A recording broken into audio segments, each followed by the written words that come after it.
magistrado debidamente capacitado y perfeccionado va a brindar un mejor servicio a la administración de justicia y por ende a la sociedad y por último al Estado mismo.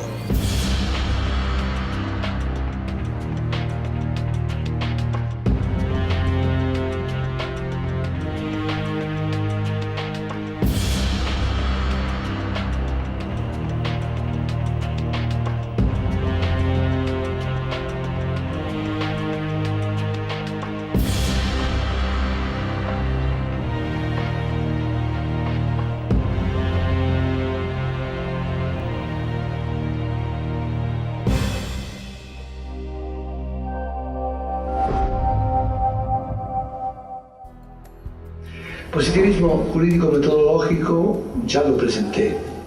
Era común también entre los operadores prácticos del derecho. Positivismo metodológico es decir sencillamente que es posible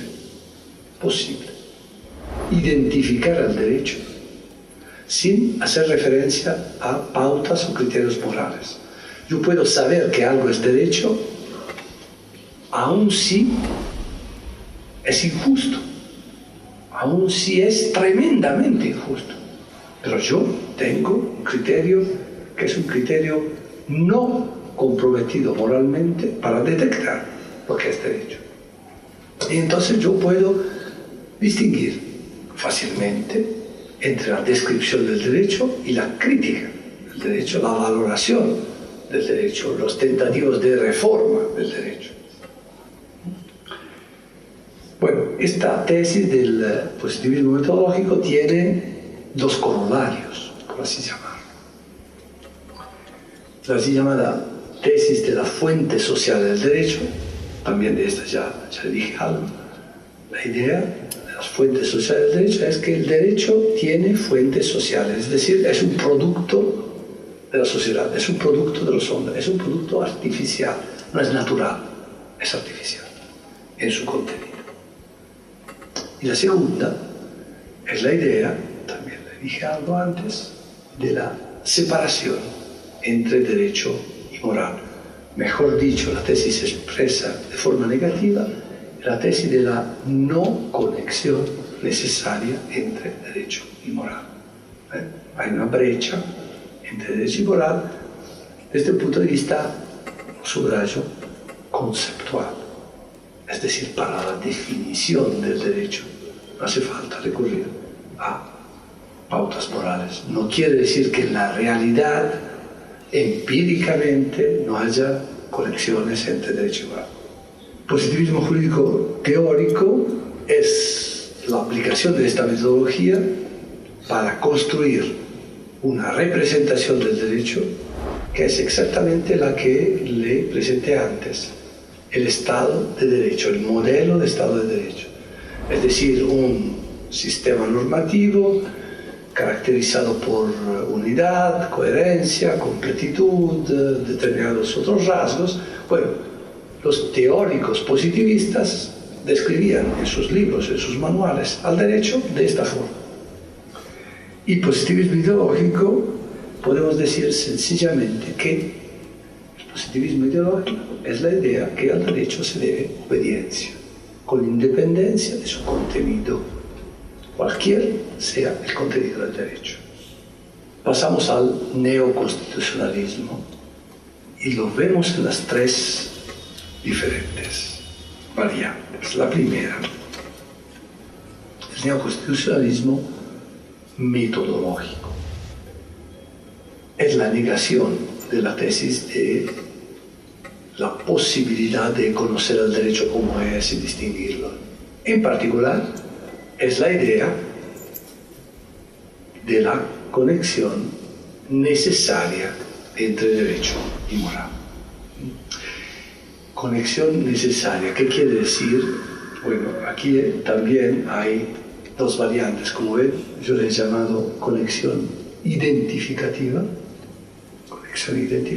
y conexión justificativa. La conexión identificativa es la idea que para poder identificar el derecho es necesario, conceptualmente necesario, acudir a criterios, pautas morales. Solo si yo considero que un derecho tiene determinados contenidos justos, puedo decir que esto es derecho. Si no es justo, no puedo identificarlo como derecho.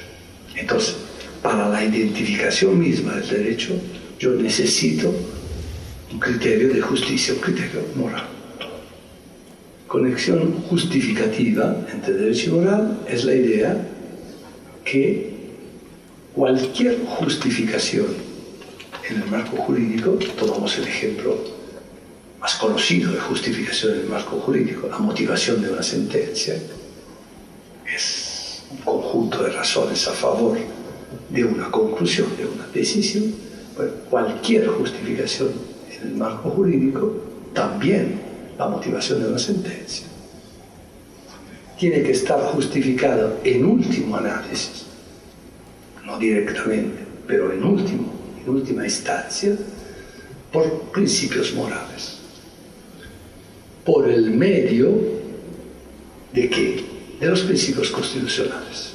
Es decir, el neoconstitucionalismo piensa que las constituciones contemporáneas hayan incorporado principios morales, en particular en la parte relativa a los derechos fundamentales, y a través de este medio, solo un medio, los principios morales justifican las decisiones jurídicas. Es decir, la decisión jurídica está justificada, por ejemplo, en la ley está justificada en la Constitución está justificada en principios morales.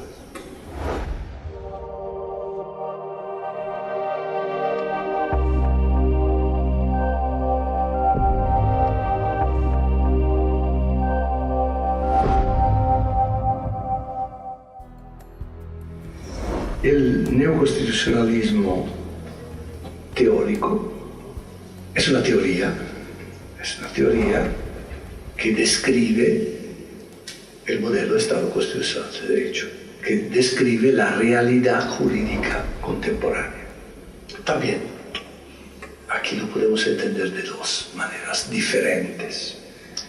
¿Por qué lo podemos interpretar de dos maneras diferentes? La manera en que yo lo interpreto es que el neoconstitucionalismo teórico no es nada más, nada menos que el positivismo jurídico teórico de hoy en día. Es decir, ha cambiado el modelo del sistema jurídico, ha cambiado la realidad jurídica de hoy frente a la realidad jurídica del siglo XIX. Entonces, el contenido de la teoría, lo que la teoría explica y presenta, es algo diferente, porque el objeto es diferente. Pero no hay una diferencia de método. Es decir, antes era correcta la teoría positivista cuando decía que el sistema jurídico tenía determinada característica, por ejemplo, la centralidad de la ley. Hoy es correcta la teoría neoconstitucionalista que dice que la centralidad de la ley ha sido desplazada por la centralidad de la Constitución, pero no ha cambiado la metodología del enfoque. Es una postura, lo digo muy claramente, minoritaria. La interpretación del neoconstitucionalismo de esta forma es minoritaria. La gran mayoría de los autores piensan, en cambio, que la teoría neoconstitucionalista es diferente de la teoría positivista, no solo porque es diferente el objeto de la teoría, sino porque es diferente la actitud o el método de la teoría. En el sentido que la teoría neoconstitucionalista es una teoría normativa, no describe sencillamente un objeto, sino es una teoría normativa, una teoría que valora el objeto y afecta el objeto mismo. Aquí también estoy agobiando con dicotomías. Hay otra dicotomía que se hace. La teoría neoconstitucionalista normativa tiene dos variantes, es decir, hay dos maneras de concebir una teoría normativa. La manera de Ferrajoli, que es todavía una manera positivista de ver esta teoría normativa, y la teoría de los partidarios de Dworkin, de Alexis, mismo Jens, etc., que son además que teóricos neoconstitucionalistas, también neoconstitucionalistas desde el punto de vista metodológico, es decir, que piensan en la conexión necesaria entre derecho y moral, mientras que Ferraioli la rechaza. Neoconstitucionalismo ideológico. ¿Se recuerdan? El positivismo ideológico dice al derecho se debe obediencia con independencia de su contenido. En cambio, el neoconstitucionalismo ideológico dice que al derecho se debe obediencia solo con dependencia de su contenido. Es decir, se debe obediencia al derecho si el derecho es constitucionalizado, si la Constitución es una Constitución que incorpora derechos fundamentales y, en última instancia, si esta Constitución es moralmente correcta. Ahora, esta es una de las tesis del neoconstitucionalismo ideológico. Hay otra, una bastante genérica, que dice que el modelo de Estado constitucional de derecho no solo es un modelo que describe la realidad de los sistemas políticos contemporáneos, sino que es un modelo positivo. Entonces, los neoconstitucionalistas ideológicos dan una valoración positiva en términos morales o en términos políticos del modelo de Estado constitucional de derecho.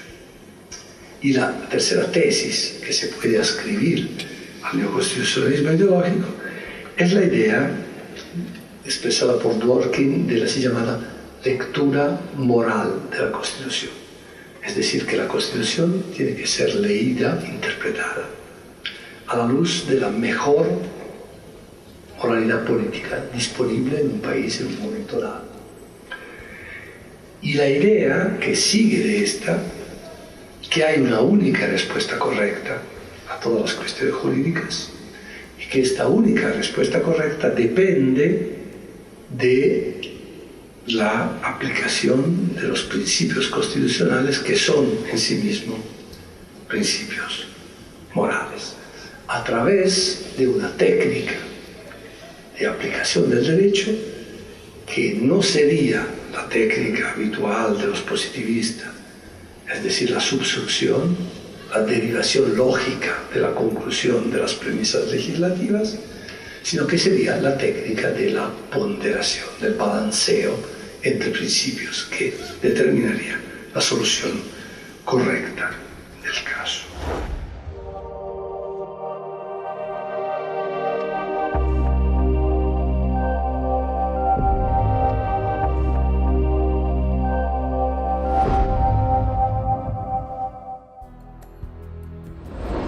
Me planteo la pregunta que ustedes podrían haberse planteado mientras que me estaban escuchando, pero el profesor Comanducci es positivista o neoconstitucionalista. ¿Soy positivista metodológico? Sí, sin lugar a dudas, y puedo defenderlo, y lo he defendido, esta postura, en muchísimas ocasiones. ¿Soy positivista ideológico? No, seguramente no. Y podría decir casi que soy neoconstitucionalista ideológico, pero para eso sirven las distinciones. Solo en uno de los sentidos del neoconstitucionalismo ideológico. Es decir, solo firmaría una de las tesis.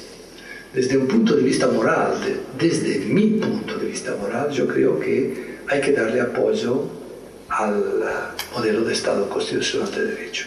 Me parece uno de los mejores frutos del saber jurídico-político de nuestra época. Hay que darle apoyo y, en un sentido, podría decir que también hay que obedecerlo, pero yo agregaría solo prima facie, es decir, la actitud de obediencia o de acatar con las normas jurídicas de un Estado constitucional de derecho que funcione bien, claramente, es una actitud prima facie.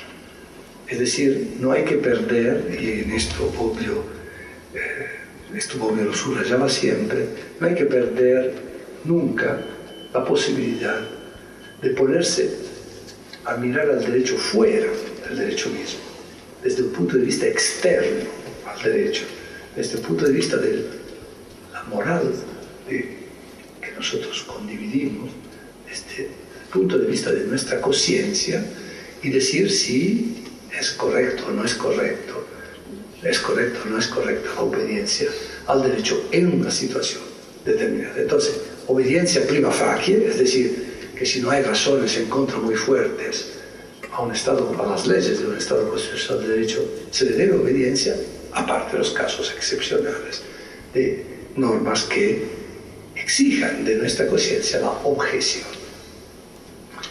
Y por último, soy teórico, no sería neoconstitucionalista ideológico en el sentido de la única respuesta correcta. Yo pienso no solo que es imposible sostener esta tesis, sino que en un Estado, en un sistema jurídico principialista donde abundan los contenidos genéricos y vagos, donde abundan derechos fundamentales con una formulación muy indefinida,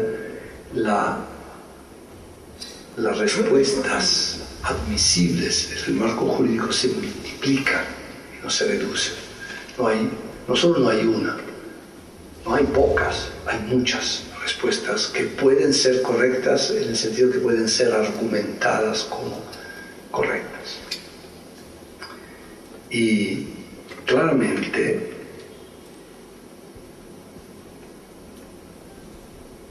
desde el punto de vista del neoconstitucionalismo como teoría, mi respuesta sería: soy neoconstitucionalista si consideramos, y solo si consideramos, que la teoría del derecho no tiene que cambiar metodología para describir la nueva realidad jurídica.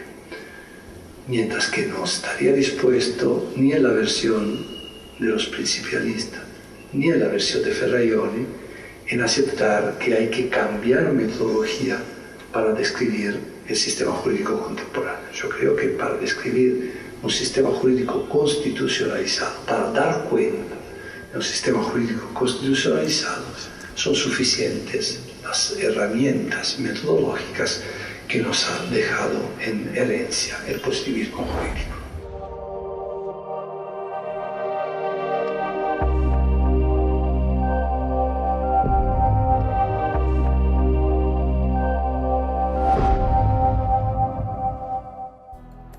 Primero de todo, lo que tiene que ver con la influencia en las investigaciones que van a producirse a partir de la existencia de evidencia digital.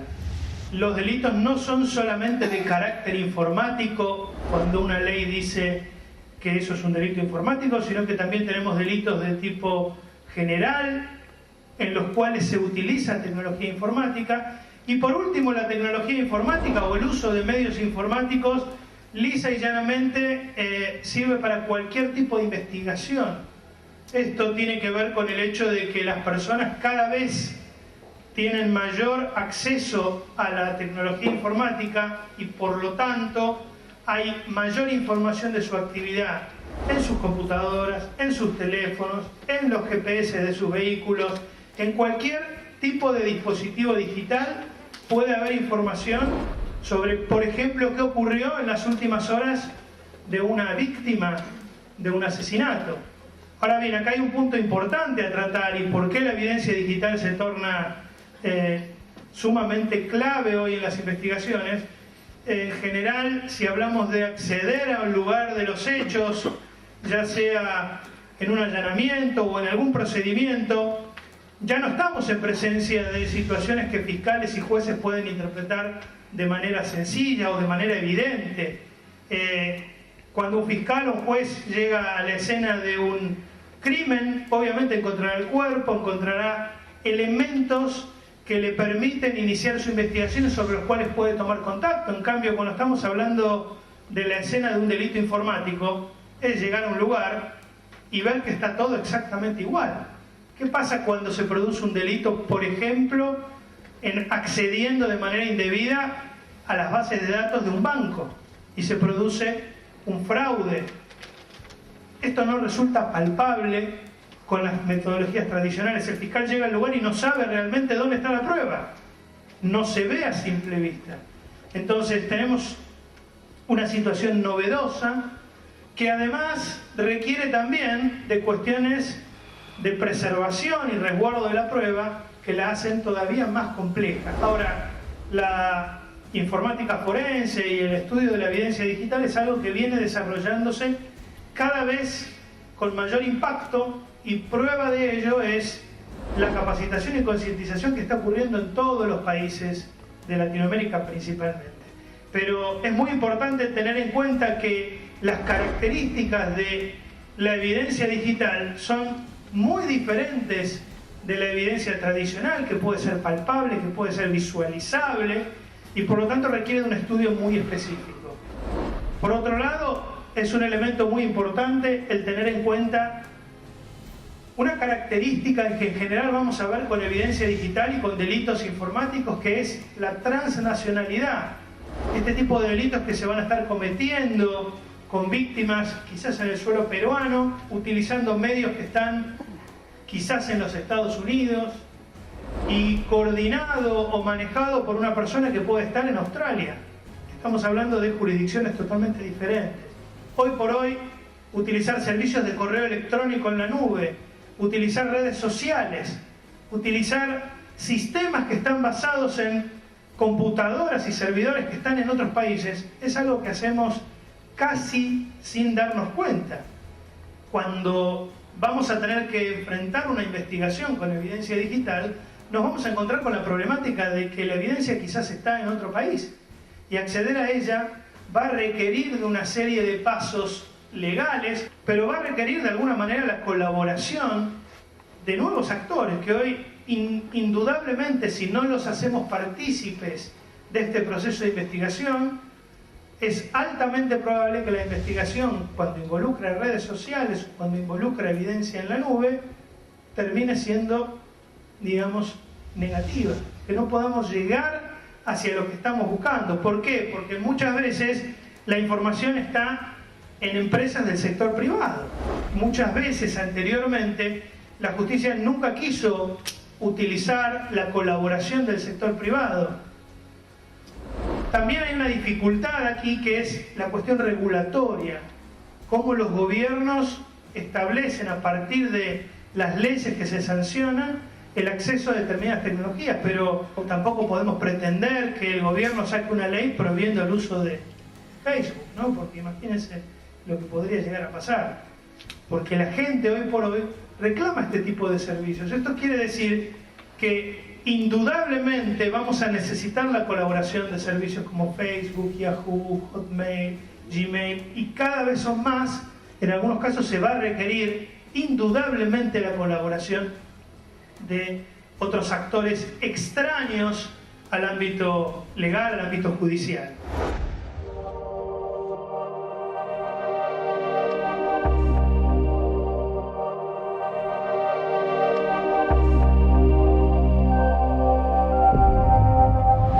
Un magistrado debidamente capacitado y perfeccionado va a brindar un mejor servicio a la administración de justicia y por ende a la sociedad y por último al Estado mismo.